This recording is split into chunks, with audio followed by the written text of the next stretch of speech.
আসসালামু আলাইকুম। আজকে আসছি আর কি আজিমপুর কবরস্থানে। আমি আজিমপুর আসছিলাম একটা কাজ শেষে আমি আজিমপুর কবরস্থানে আসছি। আসলে কবরস্থানে আসলে মন মানসিকতা ভালো হয়ে যায়, যার কারণে আসা। এখানে আসার পরে ভাবলাম কিছু বিষয় নিয়ে।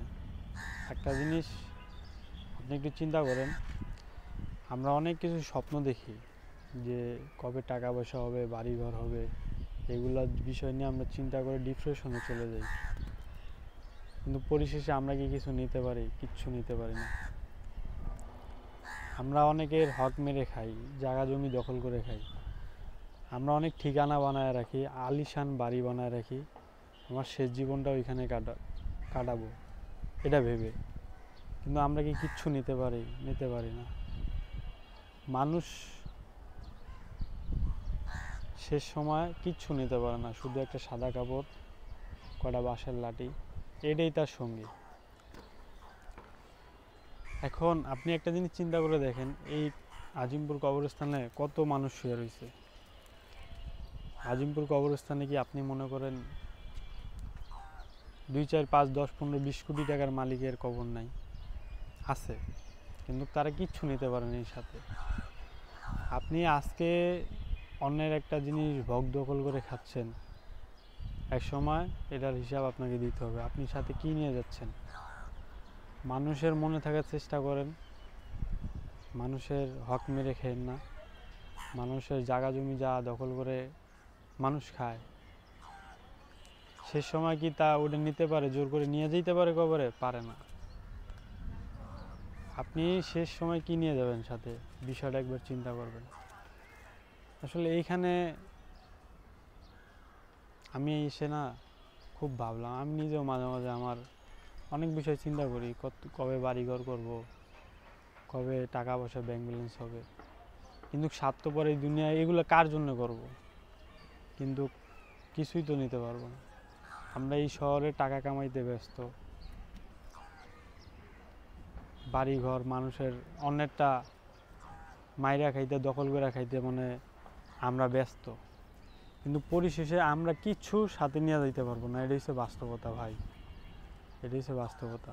যখন অনেক চিন্তা করবেন, দেখতেছেন এগুলোর বিষয় নিয়ে খুব টেনশন আপনার, কবরস্থানে যাইবেন, তাদের বিষয়গুলো দেখবেন। কত মানুষ এইখানে ঘুমায় আছে, শুয়ে রয়েছে। কোনো লোক আসে, আপনজনকে এখানে শোয় থুয়া কানতে কানতে বের হয়ে যায়। অনেকে আসে গাছে ডেলান দিয়া অঝরে কান্না করে বাবা মার জন্য। বাবা মা থাকতে বাবা মার সেবা যত্ন করেন, সময় দেন, কাজে লাগবে ভাই। আপনি আপনার টাইমটাকে অনেক এনজয় করতে পারবেন। সবসময় বাবা মার সাথে খারাপ আচরণ করবেন না। ওইদিকে দেখেন একজন মানুষ, ওনার হয়তো আত্মীয় স্বজন কেউ তো হবে, তার জন্য দোয়া করতেছে, অঝরে কান্নাকাটি করতেছে। এটাই ভাই, আমরা কেউ কিচ্ছু নিয়ে যেতে পারবো না দুনিয়া থেকে। সব আখেরাতে আল্লাহর কাছে হিসাব দিতে হবে। তাই ছোট্ট একটা কথা বলবো, ছোট্ট মানুষ হিসাবে নিজের বিবেকে একবার চিন্তা করবেন, আপনি কি করতেছেন আপনার প্রতিবেশীর সাথে। আপনার প্রতিবেশী কি আপনার কি মন থেকে শ্রদ্ধা করে, নাকি আপনি সামনে দেখলেই শ্রদ্ধা করে, নাকি পিছনে যে আবার কটু কথা কয়? কারণ কি, আপনি কি করছেন সেটা একবার ভাবেন, তাহলে আপনি আপনার অ্যান্সার পাওয়া যাবেন ভাই, আমি আশা করি। সবাই ভালো থাকবেন।